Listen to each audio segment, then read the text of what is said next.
হঠাৎ করেই কেন রাশিয়ার কার্গো বিমান একের পর এক উড়াল দিচ্ছে ইরানের দিকে? কেন বাড়ছে সামরিক যোগাযোগ? আর কেনই বা যুক্তরাষ্ট্র তাদের যুদ্ধ বিমানবাহী রণতরী এগিয়ে আনছে ইরানের উপকূলের কাছাকাছি? বিশ্লেষকদের মতে পর্দার আড়ালে বড় কিছু ঘটছে।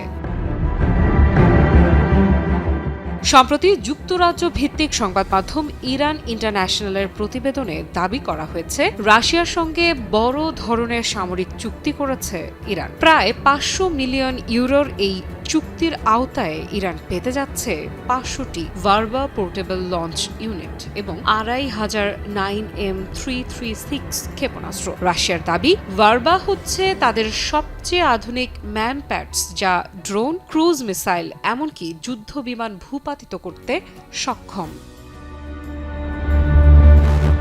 শুধু তাই নয়, রাশিয়ার তৈরি MI-28 অ্যাটাক হেলিকপ্টারও যোগ দিয়েছে ইরানের সামরিক বহরে। আকাশ প্রতিরক্ষা জোরদার করতে নাকি সরাসরি প্রযুক্তিগত সহায়তাও দিচ্ছে মস্কো? প্রশ্ন হচ্ছে, কেন এই দ্রুততা?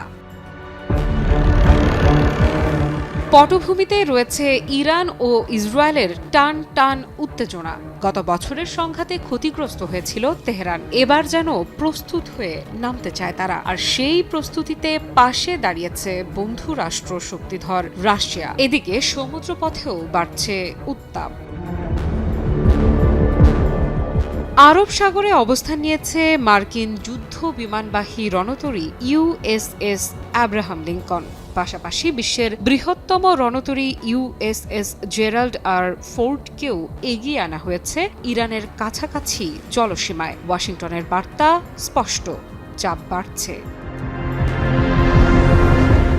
মার্কিন প্রেসিডেন্ট ডোনাল্ড ট্রাম্প কঠোর ভাষায় হুঁশিয়ারি দিয়েছেন, প্রয়োজনে সামরিক পথেও হাঁটা হবে। যদিও তেহরান বলছে তারা ভয় পায় না। ইরানের সর্বোচ্চ ধর্মীয় নেতা আয়াতুল্লাহ আলী খামেনি দাবি করেছেন তাদের হাতে এমন অস্ত্র রয়েছে যা মার্কিন রণতরীকেও সাগরের তলদেশে পাঠাতে পারে। ঠিক তখনই সামনে আসে আরেক তথ্য। বার্তা সংস্থা রয়টার্স জানিয়েছে, চীন থেকে সুপারসোনিক অ্যান্টি-শিপ মিসাইল কিনছে ইরান। CM-302 নামের এই ক্ষেপণাস্ত্রটি বহুল আলোচিত YJ-12 এর রপ্তানি সংস্করণ।